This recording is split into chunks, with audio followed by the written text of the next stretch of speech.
Hello, this is Mr. Jarrett, and in this video tutorial we are going to be 3D modeling an object without the isometric. So we're going to have to use the multi-view here and all of its dimensions to formulate what this object actually looks like. So before we even get started, let's break down where the origin is. So we can see on the front view it's on the left side in the bottom corner. When I flip to the top view, we see that it is in the back corner. So that means it's going to be in the back left corner. Okay, and you can also see that here for confirmation from your right side view. So that's first. Second, you want to check what units you are, so we know we're in inches. Okay, so that's good.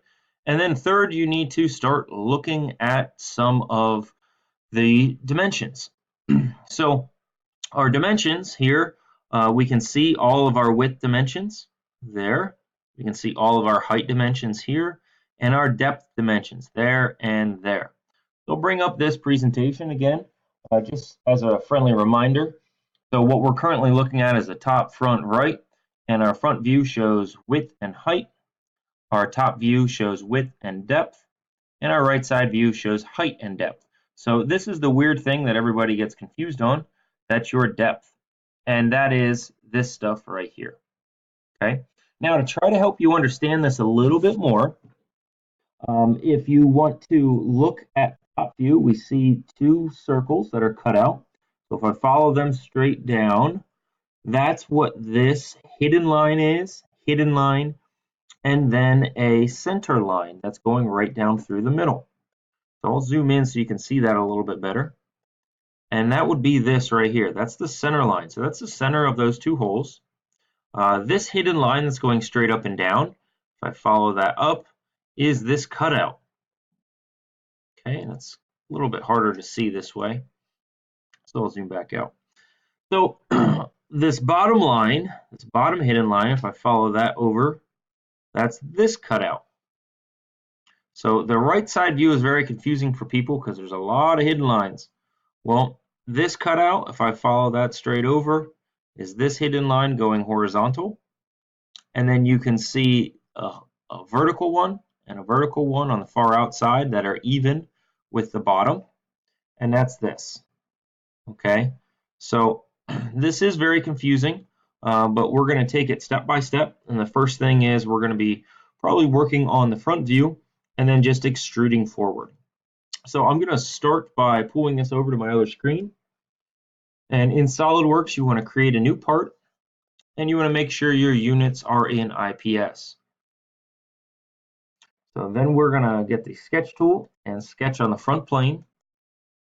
And you use your line tool to basically just draw this outline.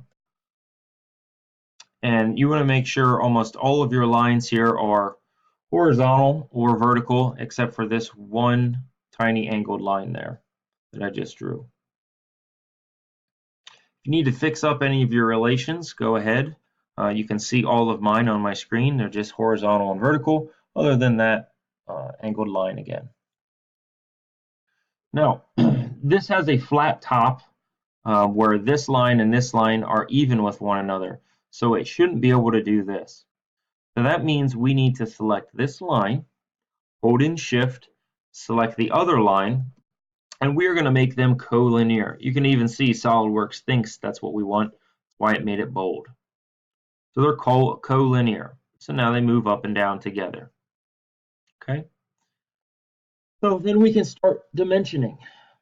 And if I get my dimension tool, looking at my front view, going from here over to this cutout, it says that it is 1.78.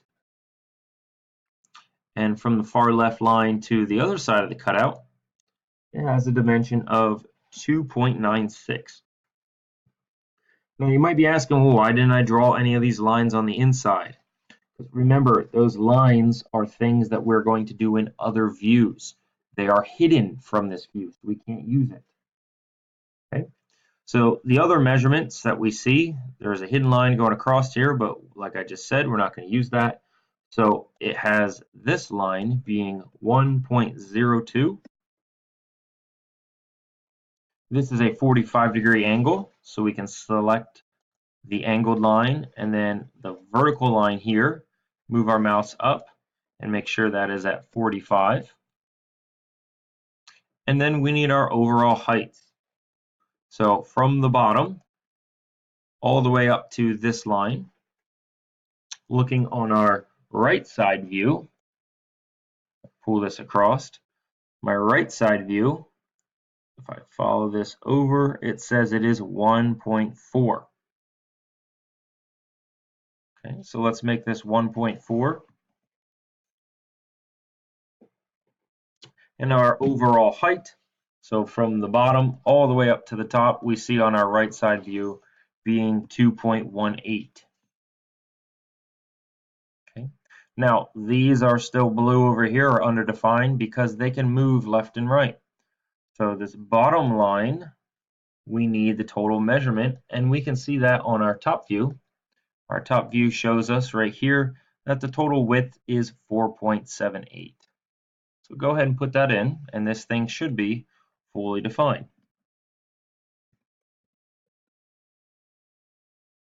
So it should look like that. And we can go ahead to the Features tab and hit Extrude. And remember, the origin is in the back, so this is going to be coming forward, and it's going to come forward a total of 2.36. And I got that from my top view. Remember, your top view shows depth, that's front to back, and so does your right side view. Okay, and actually I just told you the wrong measurement. 2.36 is from here. We want from the origin, and that is 2.88. So you might have to backtrack a little bit, but this is 2.88. Then we can hit the green check. Now we can sketch up on top here. Get your sketch tool and select this surface. We're going to hit Control 8 to rotate us around to a good view. And here we have two circles and a rectangle cut out. And we can see that on our top picture. So get your two circles and just draw them in. Get our rectangle tool. We can select this left line and just draw a simple rectangle in here. Then we can go ahead and set both of these circles by holding in Shift. Set both of these circles to equal. Then I'm going to click off, and I'm going to select its center. Hold in Shift, select the center of the other circle, and we're going to make them vertical of one another. So now when I move one to the left or right, or resize it, it's going to affect the other one the same way. Then we can go ahead and dimension this. So both of these circles, it shows that they have a diameter of 0.38. And in from the left, or from the origin, to these circles is a distance that we have to look on our front view. So remember, we're talking about our top view here. Our top view shows width and depth. So width can be seen also on our front view. So that is 1.18. And going back to it, going back to the center, we can't see that here because it's too busy. So over here also shows depth, and that is 0.96 and 1.92. So let's start with this one first, but now you at least know where I'm looking. So this is 1.18,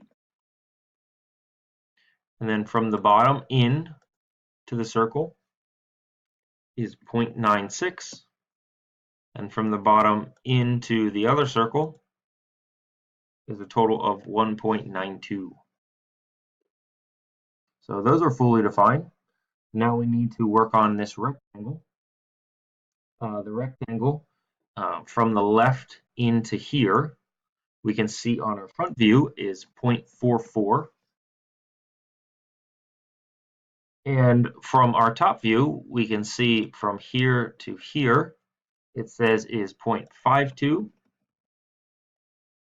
And from the bottom all the way to the other blue line, it says it's a total distance of 2.36. So a lot of measurements going on there all at once. We had to look back and forth between the top, front, and right. So it's a real combination of using all of the different views. Then we can go to the Features tab, hit Extrude Cut, and we're going to send this from blind to through all. Green check. And now we have the top portion done. So the only other thing we need to do is cut a rectangle off this bottom. So let's make a sketch on this flat surface. Hit Control 8, get your rectangle tool, click on that bottom line and draw a rectangle in here. And then we can go ahead and dimension this. So on our front view, it shows that the overall height of this is 0.22. And from the origin into this, we see is on our top view, that's going to be 0.52. And you might be saying, well, it's actually coming from the front of the part. Well, they're equal on both sides, so it really doesn't matter if you do it from here over or not. And I'll show you that then. So from the back to here, it also says is 2.36. So just to prove that, from here to here should be 0.52, as you can see it is. Okay, so it doesn't matter if you go from the front to back or back to front on this one. But now it's fully defined. So I'm going to go up to the Features tab and Extrude Cut, and we'll send this as well through all. Green check, cuts everything off the bottom. So there is your object. And if I turn this to wireframe so you can actually see this with the hidden lines on, and I go to my front view, that looks the exact same, minus the center line. If I go to my right side view, so if I rotate this around this way, that also looks the exact same, other than the center line going here and here. And if I rotate this up to the top view for you, that looks the exact same. So this is the object that we need. So let's go ahead and change our materials, and that is copper, which is a default. We'll evaluate mass properties, and we should be getting 6.90 pounds. If you got that, you can save this and move on to the next one. If you did not get that, please go back in, maybe rewind the video, go back into one of your sketches or your extrusions and find out where you went wrong. Continue to problem solve until you got this right.